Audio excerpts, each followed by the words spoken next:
Imaginem estar sentados numa sala de laboratório. Num ambiente completamente esterilizado. Os vossos cores cabeludos estão cobertos de dezenas de elétrodos, todos ligados a um monitor complexo. Os investigadores pedem-vos que imaginem uma pessoa completamente inventada. E o que acontece? O vosso cérebro acende-se de uma forma muito específica, com o córtex pré-frontal a trabalhar intensamente para fabricar essa imagem. Mas de repente, a instrução muda. Pedem-vos para focar a mente e contactar alguém que já morreu. Alguém sobre quem não sabem rigorosamente nada. E nesse momento exato, o monitor mostra algo completamente diferente. Uma assinatura neurológica que é impossível de fabricar conscientemente. Bem-vindos ao debate sobre o 10º episódio da série Para Além do Cérebro, da RTP1, com o tema Mediunidade. Tarefa: descrever com exatidão a causa de morte, a cor de cabelo e até datas específicas ligadas à vida de uma pessoa que não conheces de lado nenhum. E cuja família também nunca viste. E é aqui que entramos no cerne da nossa discussão de hoje. Será isto uma história de fantasmas para adormecer ou estaremos perante a fronteira de uma biologia que ainda não compreendemos? É um ponto de partida fascinante, confesso, para um tema que costuma dividir opiniões ao segundo. Sem dúvida. E estamos a falar de algo que é alvo de investigação formal há, 150 anos, desde o movimento espírita no final do século XIX. A grande diferença agora é que a ciência moderna tem as ferramentas tecnológicas certas. Sim, o próprio eletroencefalograma, os mapeamentos genéticos. Mais. Ferramentas para estudar isto de uma forma que os pioneiros do passado nem sonhavam.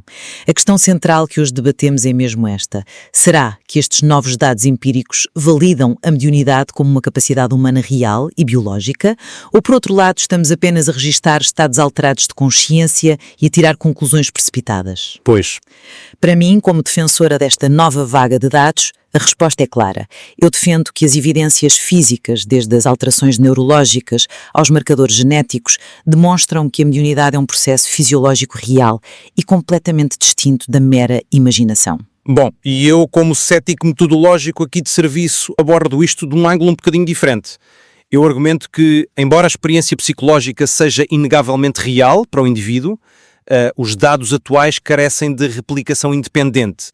Mais do que isso, estes dados podem ser explicados de forma muito mais elegante por estados de transe auto-induzidos e por uma hiperempatia, sem precisarmos de dar aquele salto gigantesco para comprovar a premissa de um, entre aspas, contacto com o além. É uma divisão muito clara entre nós. E para começarmos a desemaranhar isto, temos de olhar para a forma inteligente como a própria investigação mudou de foco. Sim, a mudança de paradigma que eles mencionam. Exato.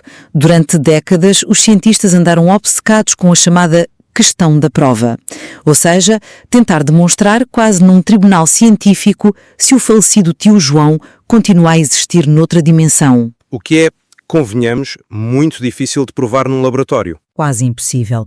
Mas o que a equipa da Universidade de Northampton fez, em colaboração com o Colégio Espírita, foi mudar para a questão do processo.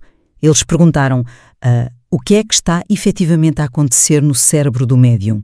O que é, e eu admito perfeitamente, uma abordagem muito mais científica e pragmática. É sair do domínio da metafísica pura e entrar no domínio da neurologia. Claro, e os resultados do uso do EEG são surpreendentes.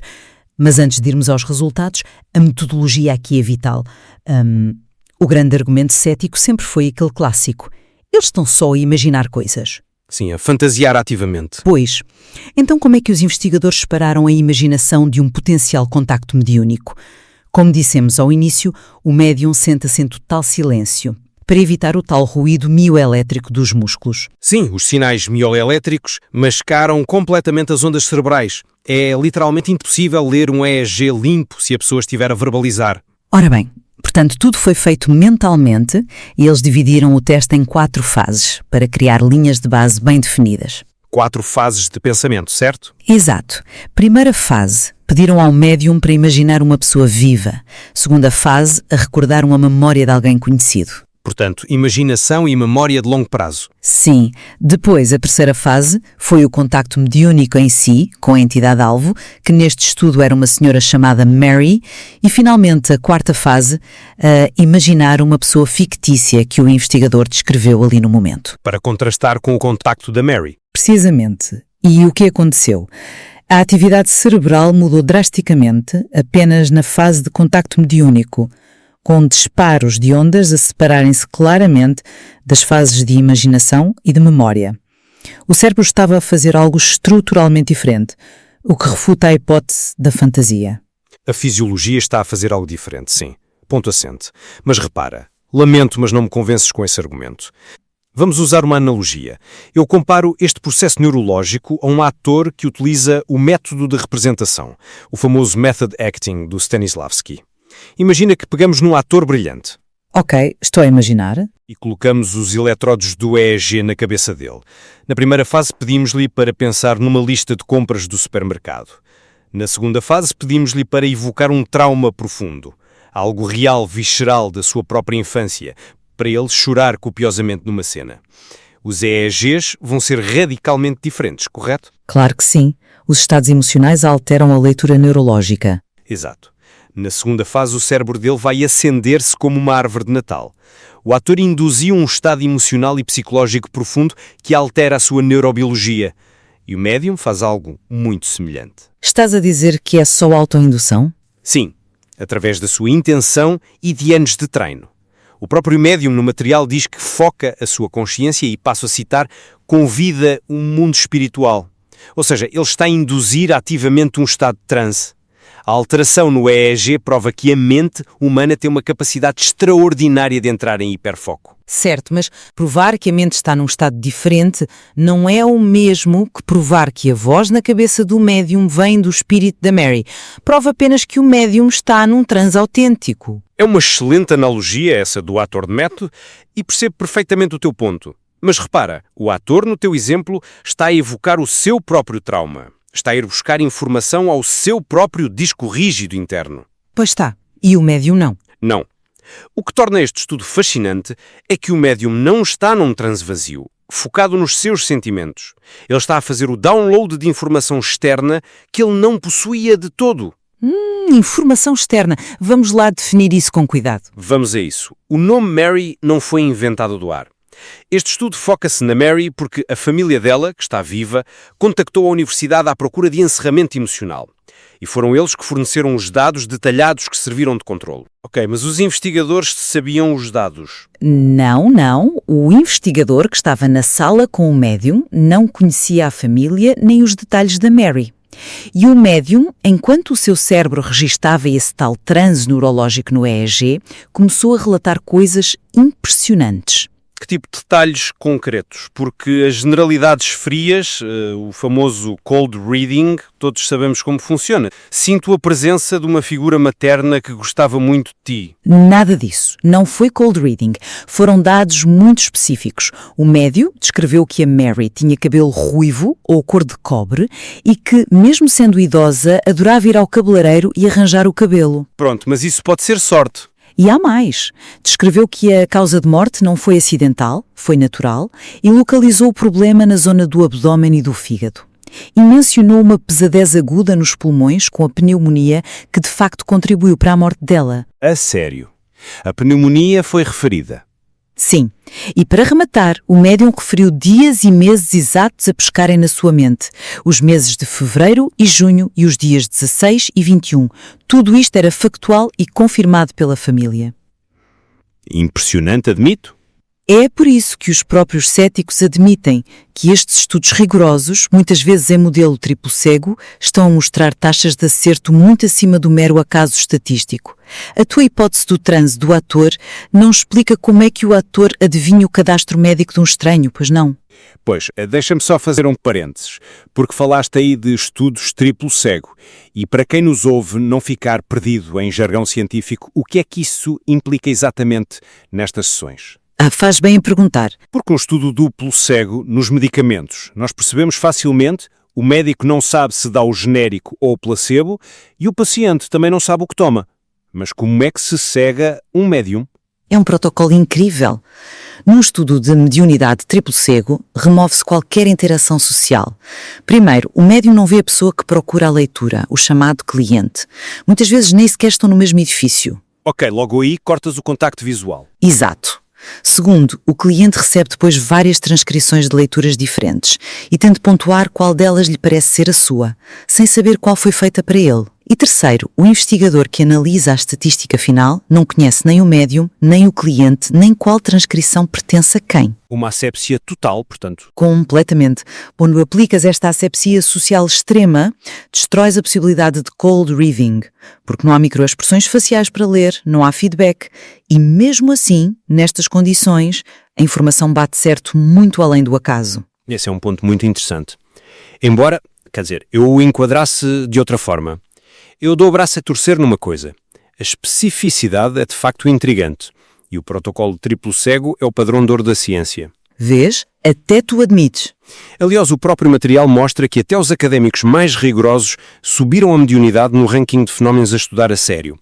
Mas, e este é um mas gigantesco, temos aqui uma limitação que é uma autêntica bandeira vermelha em ciência. Qual? O tamanho da amostra. O efeito do experimentador ou pequenos enviosamentos na seleção da amostra podem inflacionar imensos resultados de um único grupo. Mas olha, vamos assumir por um minuto que os dados estão 100% corretos. Obrigada, vamos assumir isso. Que não há erro nenhum. Ainda assim, eu pergunto-te, porquê fantasmas? Como assim? Porquê fantasmas? Exatamente o que os dados apontam. A consciência da Mary a sobreviver à morte. Não, a ciência exige que apliquemos a navalha de Occam. O famoso princípio da parcimónia. Qual é a explicação que exige menos pressupostos que violam as leis da física? E a tua sugestão seria? O que é mais simples. Postular que a consciência da Mary sobreviveu à morte do seu cérebro biológico, flutuou pelo éter e veio falar com o médium? Ou postular que estamos perante um fenómeno de telepatia natural e hiperempatia? Telepatia? A sério? Repara, os próprios investigadores referem a hipótese da mente superconsciente. A informação sobre a Mary já existe no mundo físico. Existe na mente dos familiares da Mary que preencheram os formulários originais. Mas eles não estavam com o médium. Não interessa.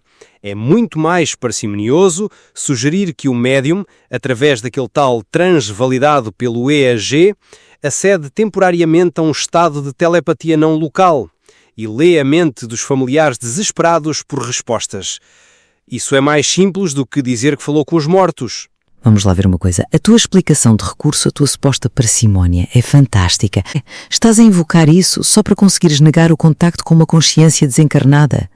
Basicamente estás a usar um fenómeno paranormal para refutar outro fenómeno paranormal. Mas a telepatia não requer a sobrevivência da consciência à morte cerebral.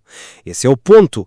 Requer apenas que nós ainda não compreendamos totalmente os limites da empatia humana. É um salto. Mas entre a física quântica e o eletromagnetismo do cérebro é um salto menor do que postular a vida após a morte. Percebo perfeitamente porque pensas assim. Mas a tua menção dessa mente superconsciente ou dessa hiperempatia biológica introduz exatamente o meu próximo ponto. Se isto é um mecanismo real, chames-lhe tu espírito ou empatia telepática, como é que se adquire? Boa pergunta. Aprendes, nasces com isso? O que o Colégio Espírita Inglês propõe é que isto não é magia nenhuma. É uma competência humana normal, que tem uma base biológica. É como tocar piano. Uma analogia muito pragmática, tenho de admitir. Pois é. Se eu me sentar hoje ao piano, se calhar tiro uns acordes básicos. Se eu tiver aulas, até chego a um nível intermédio. Mas nunca na vida serei um Mozart. Como de unidade é igual. Há uma distribuição de talento, digamos assim? Exato, uma curva de distribuição de talento. Quase todos nós temos alguma intuição básica. Alguns aprendem a aguçá-la com treino. Mas uma pequena percentagem tem um dom inato estrondoso. E o que sustenta esta visão do talento inato é a investigação genética brutal que se está a fazer.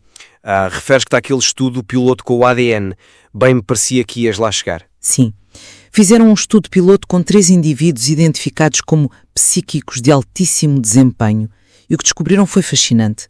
Encontraram marcadores genéticos únicos na região não codificante do ADN destas pessoas. E isso é suposto provar a biologia da coisa. Claro!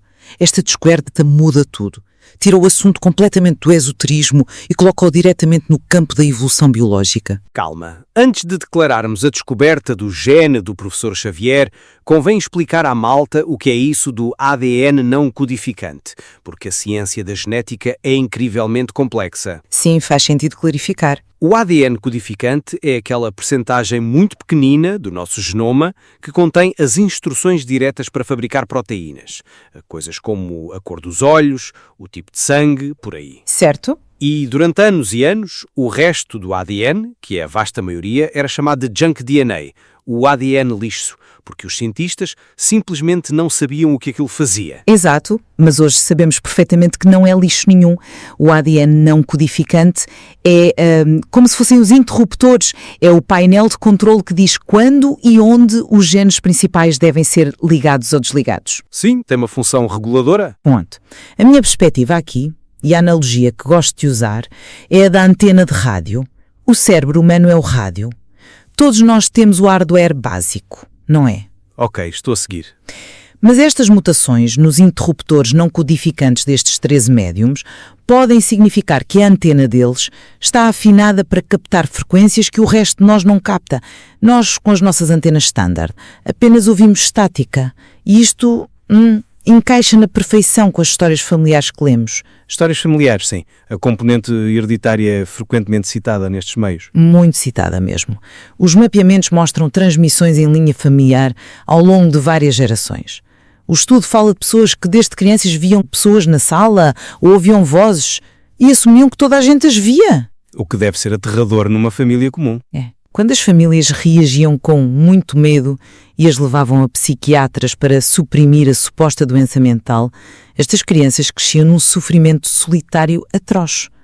O momento de catarse dá-se quando encontram a comunidade espírita e sentem que, finalmente, chegaram a casa. E sentem-se validadas. Sim, a biologia, neste caso, os genes herdados e os estados cerebrais anómalos vêm validar a psicologia desta sensação de pertença. Olha, eu não tiro qualquer mérito à dimensão emocional e psicológica dessas histórias. A dor dessas pessoas é inegavelmente real.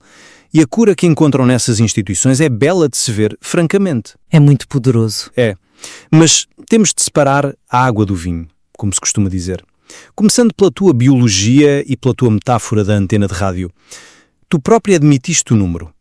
13 pessoas. Sim, é um estudo piloto. É pioneiro. Pois, mas num estudo de associação genética global, precisas de milhares, se não dezenas de milhares de amostras. Isto para não captares apenas ruído estatístico. Analisar o ADN não codificante de 13 pessoas e sugerir que encontrarmos a antena para o mundo espiritual. Ou para a tal superempatia. Ou isso. Sugerir isso com 13 pessoas não é apenas preliminar, é praticamente uma anedota do ponto de vista do rigor genético.